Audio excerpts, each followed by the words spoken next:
بسم اللہ الرحمن الرحیم، السلام علیکم۔ یہ پاکستان کے متعلق جو پروگرام یہ میں نے ویلاگ شروع کیے ہیں، ان کا ابھی تو یہ مقصد ہے کہ پاکستان جب بنا، وجود میں آیا، اللہ تعالیٰ نے ہمیں یہ تحفہ دیا، تو اس وقت کیا عوامل تھے جن کی وجہ سے اس کی یہ جن میں سے اکثر سے ہم واقف بھی ہیں اور بعض شاید آپ کے لیے نئی باتیں بھی ہوں، اور وہ معامل اب تک ہمیں متاثر کر رہے ہیں، ہم ابھی تک ان سے نکل نہیں سکے۔ تو پچھلی دفعہ میں نے باجوڑ جنگ کے بارے میں بات کی تھی، جس کی وجہ سے اب تک افغانستان کے ساتھ ہمارے تعلقات کشیدہ ہیں۔ آج میں گلگت بلتستان کی تاریخی اور سیاسی اہمیت پر بات کرنا چاہتا ہوں۔ تو ہم سب جانتے ہیں کہ گلگت بلتستان جو ہے وہ اپنے خوبصورت اور فلک پہاڑوں اور سینری اور ٹورزم کی دوسری چیزوں کی وجہ سے بہت مشہور ہے، مگر دراصل گلگت بلتستان اس سے بہت زیادہ ہے۔ میں نے تقریباً وہاں کے ہر علاقے کو میں گیا ہوا ہوں، اور مقامی لوگوں سے میرے بات چیت رہی ہے، تو وہ زبردست لوگ ہیں، بڑے ہی مہمان نواز، اور عام طور پہ بہت اعلیٰ تعلیم یافتہ۔ وہاں پہ شہر خوانگی بہت زبردست ہے، اچھی ہے۔ تو میں نے اپنے ان واقعات کے اور تجربات کے بارے میں ایک سفر نامہ لکھ رکھا ہے، جنت ارضی میں چند روز، اور یہ میری ویب سائٹ abdulhaq.com.pk سے ڈاؤن لوڈ کیا جا سکتا ہے۔ تو وہاں پہ بک سیکشن میں آپ جائیں، ہوم پیج پہ جا کر نیچے اسکرال کریں گے تو یہ تمام بکس کے میرے ٹائٹل نظر آ جائیں گے۔ جو بھی بک آپ ڈاؤن لوڈ کرنا چاہتے ہیں اس پہ کلک کریں تو ڈاؤن لوڈ کی آپشن آ جائے گی۔ چلیں اب آگے چلتے ہیں۔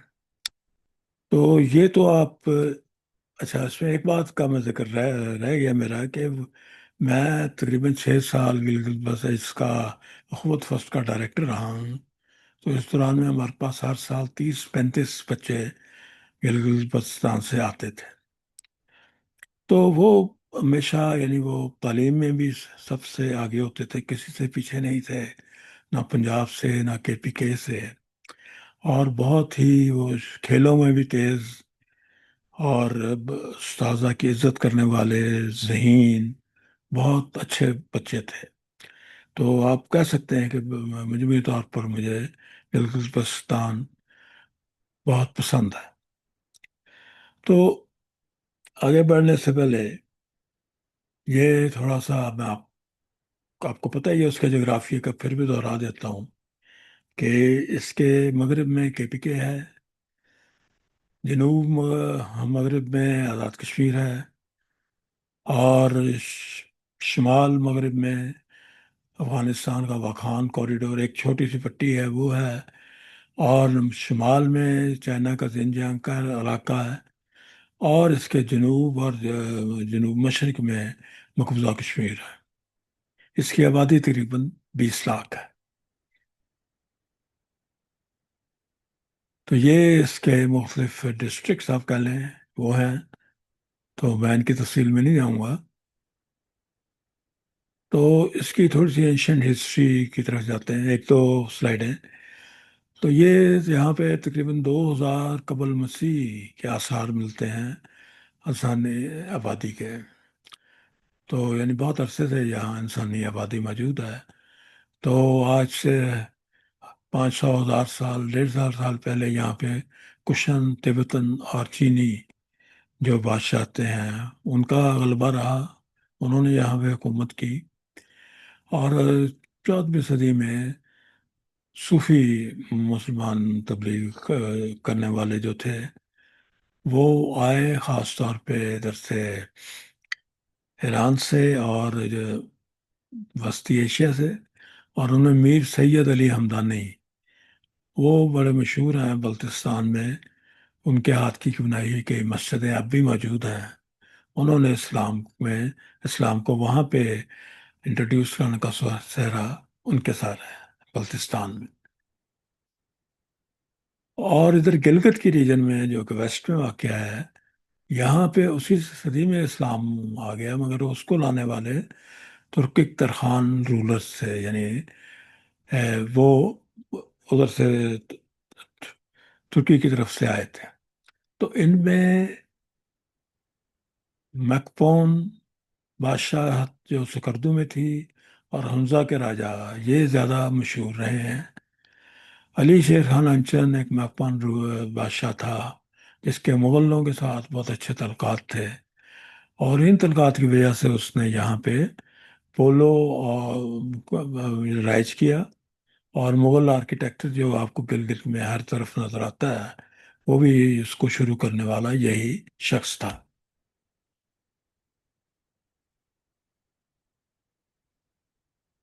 تو اب نسبتاً جدید تاریخ کی طرف آتے ہیں کہ گلگت بلتستان پہ سکھوں نے کیسے قبضہ کیا، ڈوگرا نیکسیشن آف گلگت بلتستان۔ ہوا یوں تھا کہ انگریزوں اور سکھوں کے درمیان جو پہلی جنگ ہوئی 1845-46 میں، اس میں جموں میں جو سکھ آ، حکمران تھا گلاب سنگھ، اس نے غداری کی سکھوں کے ساتھ، اور اس نے، یعنی وہ جنگ میں شامل ہی نہیں ہوا، یہ غداری کے برابر ہی ہو گیا نا۔ تو اس نے ان کا برٹش ایسٹ انڈیا کمپنی کا ساتھ دیا۔ تو اس کے نتیجے میں جنگ کے بعد اس کی وفاداری کا صلہ دینے کے لیے تو برطانوی حکومت نے یا ایسٹ انڈیا کمپنی نے اس کو کشمیر بیچ دیا۔ کتنے میں؟ اپنے 75 لاکھ روپے میں، 1846 میں۔ اور یہ دیکھیں، یہ اکیلا کشمیر نہیں تھا، اس میں گلگت بلتستان کا علاقہ بھی شامل تھا، جو کہ کشمیر سے 6 گنا بڑا ہے۔ تو اس میں نے کوئی کسی شخص کے، یعنی وہاں کی رعایا، وہاں کے رہنے والوں سے کوئی ظاہر ہے کہ کوئی مشورہ نہیں، کچھ نہیں، اور انہیں بھیڑ بکریوں کی طرح بیچ دیا گیا۔ انگریزوں نے انہیں بھیڑ بکریوں کی طرح اس کے گلاب سنگھ کو بیچ دیا۔ یہ ستم ظریفیاں ہوتی رہی ہیں۔ اس کے بعد 1899 میں برطانوی حکومت نے گلگت ایجنسی کے نام سے علاقہ جو ہے وہ گلگت کے ارد گرد کا علاقہ بنایا، وہاں پہ فوجی چھاونیاں بنائیں۔ انہیں ڈر تھا روسیوں کا کہ ادھر سے روسی نہ آ جائیں۔ اس زمانے میں اس ایریا میں دو ہی بڑی طاقتیں تھیں، یا تو برطانیہ یا پھر روس۔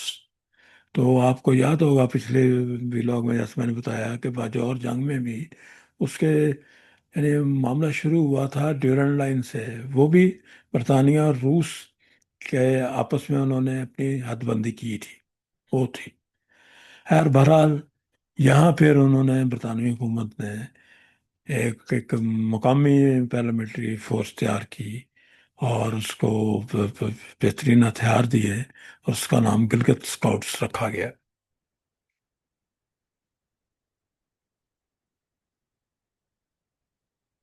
1935 میں گلگت ایجنسی جو ہے، اس کو مہاراجا ہری سنگھ نے لیز پہ برطانوی حکومت کو دے دیا، اس وقت کی 60 سال کی لیز پہ، اور کتنے میں؟ 75,000 روپے میں۔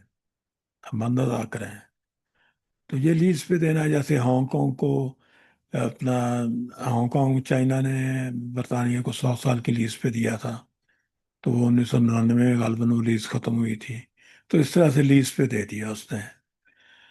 تو اس سے کیا ہوا کہ برطانوی جو ہے وہ وہاں کا ڈیفنس، دفاع اور خارجہ امور جو ہے وہ برطانیہ کے پاس چلے گئے، اور لوکل ایڈمنسٹریشن جو ہے وہ کشمیر کے پاس رہ گئی۔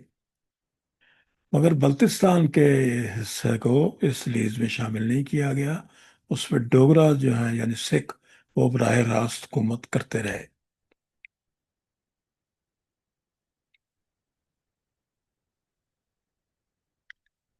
اچھا، اس کے بعد پھر یہ جو برٹش ایڈمنسٹریشن شروع ہوئی، یعنی لیز پر دینے کے بعد اور برطانیہ کی وہاں پہ حکمرانی شروع ہو گئی نا، تو وہاں پہ وہاں کی آبادی نے کبھی بھی اس چیز کو قبول نہیں کیا، وہ ویسے بھی اپنے آپ کو کشمیریوں سے الگ سمجھتے تھے، اور کیونکہ وہ زبردستی وہ کشمیری حکومت وہ کشمیری حکمران ان پہ غاصب حکمران غالب ہوا تھا، تو وہ کشمیریوں کو بھی اچھا نہیں سمجھتے تھے۔ ویسے ان دونوں میں، کشمیریوں میں اور گلگت بلتستان کے لوگوں میں کافی فرق بھی ہے۔ تو جب دوسری جنگ عظیم ہوئی اور برطانیہ نے یہاں سے جانے کا ارادہ کیا، تو آپ سب جانتے ہیں کہ وہ جتنے بھی یہ بادشاہتیں تھیں چھوٹی چھوٹی، انہوں نے آفر کی کہ یا وہ ہندوستان میں شامل ہو جائیں یا پاکستان میں۔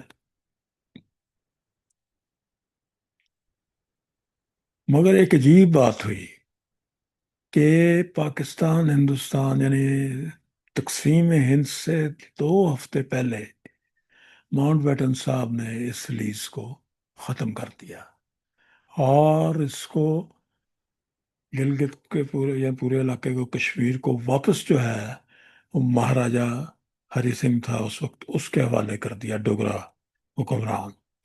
تو اس کے بہت ہی دور رس نتائج ہوئے، یعنی آپ دیکھیں کہ یہ جان بوجھ کر کیا گیا۔ اس سے اگر تو برطانوی راج وہاں کشمیر اور گلگت میں جاری رہتا، تو جیسے کہ دوسرے علاقوں میں مثلا پنجاب پر براہ راست برطانوی حکومت کے زیر اثر تھے، پنجاب، بنگال وغیرہ، وہاں ریفرنڈم ہوئے اور لوگوں نے خود ووٹ دے کے فیصلہ کیا، تو کشمیر اور گلگت بلتستان، گلگت میں بھی ریفرنڈم ہو جاتا اور وہاں کے لوگ اس کا فیصلہ کرتے۔ مگر کیونکہ اب وہ ایک پرنسلی اسٹیٹ بن گیا، لیز ختم کر دی گئی 2 ہفتے پہلے، وہ دوبارہ مہاراجا کے رحم و کرم پر آ گئے، تو اس نے کسی سے کچھ نہیں پوچھنا تھا، اس نے صرف اپنا ایک جو ہے اپنی مرضی دینی تھی کہ وہ ہندوستان کے ساتھ رہے گا یا پاکستان کے ساتھ، عوام جائیں بھاڑ میں، ان کا بیچ میں کوئی تعلق نہیں تھا۔ تو جب وہ انگریز وہاں سے نکل گئے، تو وہاں پہ بریگیڈیئر گھنسارا سنگھ، اس نے گلگت ایجنسی کا چارج سنبھال لیا ہے، یہ مہاراجا کا آدمی تھا۔ اور مگر وہ لوگوں کو بھی جب نظر آیا کہ اب وہ مہاراجا کے زیر اثر آ رہے ہیں اور برطانیہ جہاں سے جا رہا ہے، تو بغاوتیں شروع ہو گئیں ملک کشمیر کے مختلف حصوں میں، اور اس کے نتیجے میں مہاراجا ہری سنگھ نے 27 اکتوبر 1947 کو اعلان کر دیا کہ وہ کشمیر کا ہندوستان کے ساتھ الحاق کر رہا ہے۔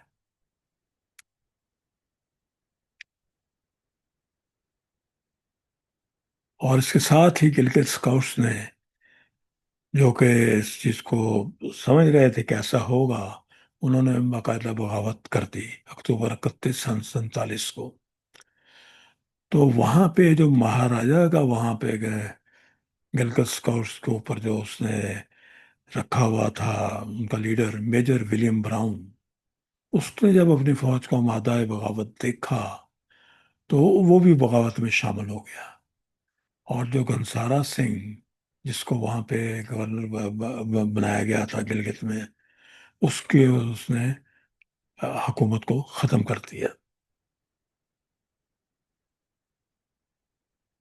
تو وہ مسلمان سپاہی جو تھے، جن کی قیادت مرزا حسن خان کر رہے تھے، انہوں نے گنجی کے علاقے میں، جہاں پہ کہ یہ فوجی کہ چھاؤنیاں وغیرہ تھیں گلگت کے نزدیک، وہاں پہ حملہ کیا اور سکھی فوجیوں کو وہاں سے بھاگنے میں مجبور کر دیا، اور وہ بلتستان کے علاقے رونڈو میں چلے گئے۔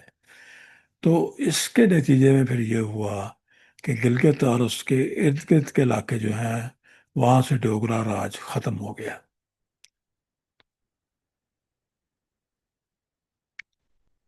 اور نومبر 1 1947 کو ایک آزاد ریاست the Islamic republic of Gilgit کا اعلان ہو گیا۔